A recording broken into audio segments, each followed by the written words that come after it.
At first glance, Point Pleasant, West Virginia doesn't appear much different from the dozens of other sleepy little towns overlooking the Ohio River. It's a small, close-knit community. Most everyone, we know each other. There are, however, two things that set Point Pleasant apart. Outside town are the sprawling ruins of the old West Virginia Ordnance Works, a World War II munitions plant known to locals as the TNT. That was a city within itself. Very high security, top secret. Top secret, however, doesn't begin to describe the other thing that truly makes Point Pleasant unique. A personality that brings tourists from all over the world. They come from China and Australia and England, all over the United States. They come from every place to see it and have their picture taken by it.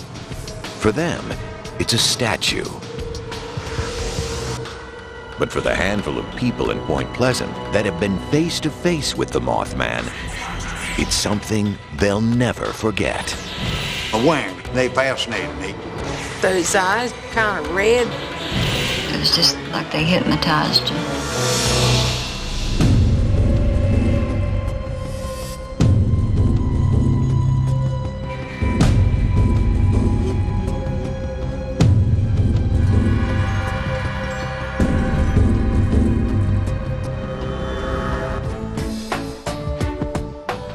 Perched on the point where West Virginia's Kanawha River empties into the Ohio, life in Point Pleasant is just that, pleasant. George Washington actually coined that phrase when he was overlooking the Kanawha and the Ohio River. He hit it right on the head because you can walk down the street here and people will speak to you. It's a friendly little town. People kind of look out for each other. I think about anybody down here do anything for anybody. It's the kind of place where high school basketball is the major social attraction. And diners like The Point serve up breakfast, lunch, and all the local gossip. Point Pleasant is as close as you can get to Mayberry. Laid back country, friendly, and it's got a lot of history. And as you might expect from a town named by George Washington, that history goes all the way back to the American Revolution. The Indians were coming to attack us. Chief Cornstalk came to tell us, and we put him in stockade. The settlers, alerted by his warning, survived the attack. The chief didn't. Some of the settlers murdered him and his son. In his dying breaths, he said this town will be cursed for 200 years. But if Chief Cornstalk's dying curse had any effect on the town, it didn't show. A century and a half later, on the eve of World War II, Point Pleasant was a hoppin' place. You come downtown on Saturday, you couldn't hardly get up or down the streets. I mean, it was a booming area. And the boom got even bigger after Pearl Harbor. That's when the U.S. Army bought 8,000 acres just outside town and built the West Virginia Ordnance Works. They used to manufacture munitions. They would house them out there. You have 125 bunkers in the area out there. And every one of those bunkers was crammed full of chemicals, components of the explosive that earned the plant its nickname, TNT. Every day during the war, 3,000 workers labored in secrecy to churn out more than 700,000 tons of the stuff. A lot of the workers who worked in the TNT area did not even know where they were going to work. They would take them in buses with black windows. But once the atom bombs were dropped on Hiroshima and Nagasaki, the TNT's days were numbered. Within months, the bunkers were all boarded up. In the 60s, it was just a barren wasteland with a lot of empty buildings. The old Ordnance Works was abandoned and all but forgotten.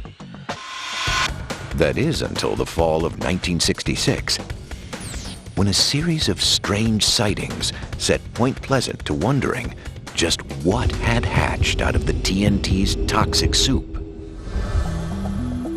At about 10:30 on the night of November 14th, 1966, Merle Partridge was at home in a farmhouse on the edge of town. He was halfway through his favorite TV show, I've Got a Secret, when something stirred in the darkness outside. I had a big German Shepherd. He was out on the front porch, and he started a long, drawn-out wolf howl. Merle went outside to investigate.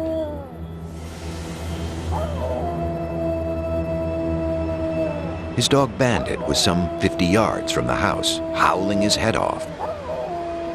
And Bandit wasn't alone. There seemed to be something there with some big red eyes blinking intermittently. Moments later, both Bandit and the eyes disappeared into the night. Frightened, Merle ran back inside, seeking shelter in the safety of his living room.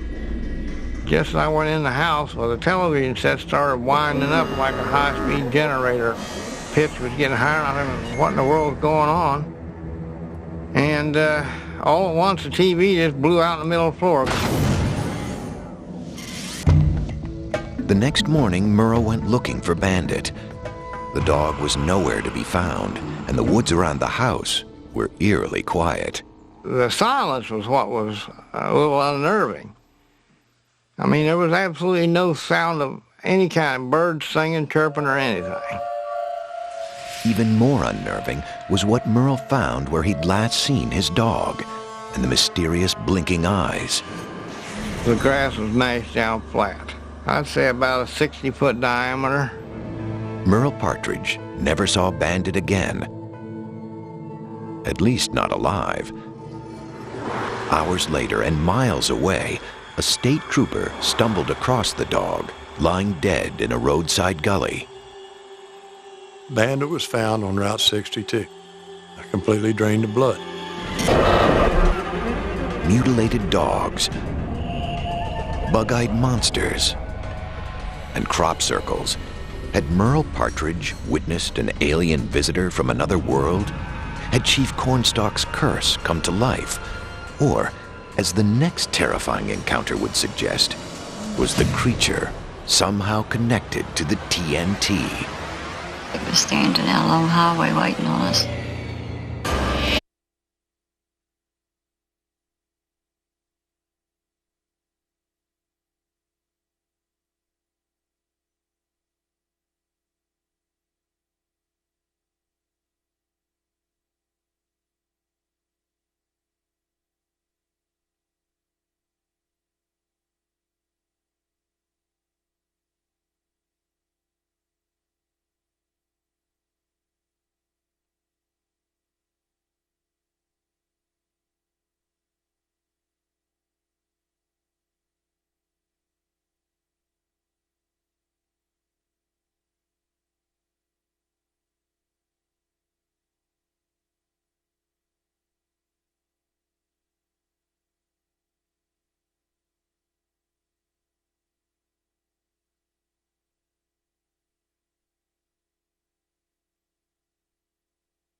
Like most small towns, parents think Point Pleasant is the perfect place to raise a family. With the school kids' games, the Christmas parties, the parades, there's always something going on here. Although with no mall, no movie theater, and not much in the way of nightlife, the town's teenagers may have a different opinion. On a typical Saturday night, the scene in Point Pleasant seems straight out of American Graffiti. We drag race and just drive around, meet each other, and just sit around in circles and talk. And back in 1966, there was no place in Point Pleasant better for sitting and talking than the abandoned ordnance works locals called the TNT. At least where a lot of the teenagers would go to get out of the city limits, you know, meet up with their friends. Friends like Linda and Roger Scarberry. On the night of November 15th, 1966, the newlyweds met up with another couple and drove out to the TNT to hang out. We decided to go home around 11:30, and we came out this road towards the main highway.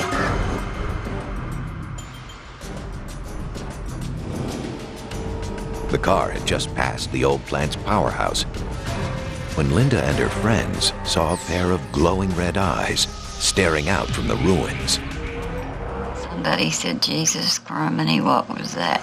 And we just looked at each other, looked back, and it was still standing there staring at us. The creature stood more than 7 feet tall.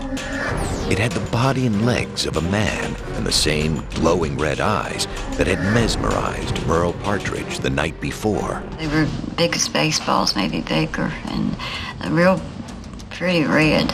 I'd never seen that color red before. And it was just like they hypnotized you. Terrified, Linda's husband Roger floored the accelerator. As they sped away, the two couples watched the creature spread a pair of giant wings and fly off into the night. We took them off and down the road. But they didn't outrun it.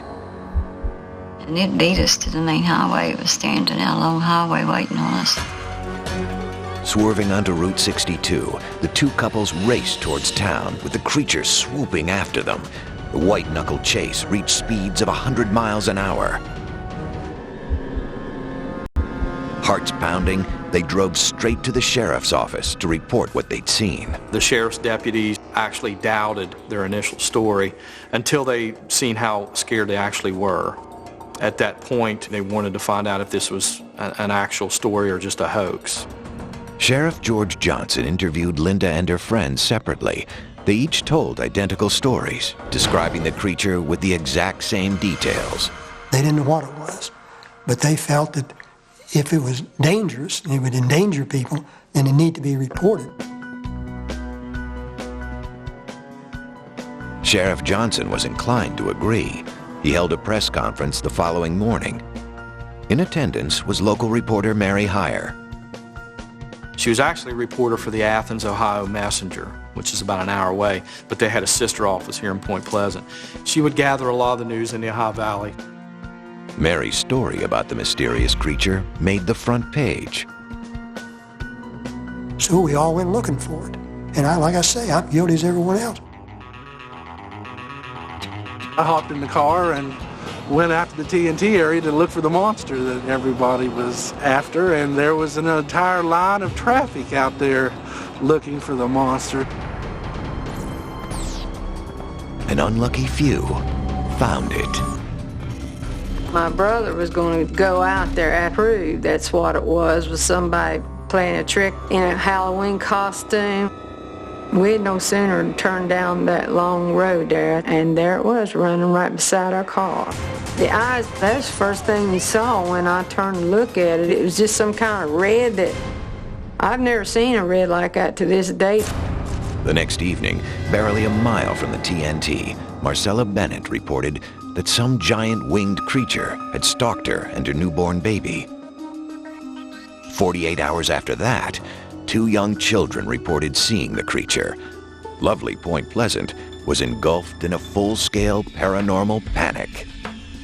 The grade schools, elementary schools, for example, would not let the kids out during recess, a fear of a large bird swooping down and picking up one of these kids. And the panic soon extended beyond Point Pleasant. A shoe store manager from the town of Clarksburg, 100 miles away, Tom Urey, had heard nothing of the creature until he encountered it head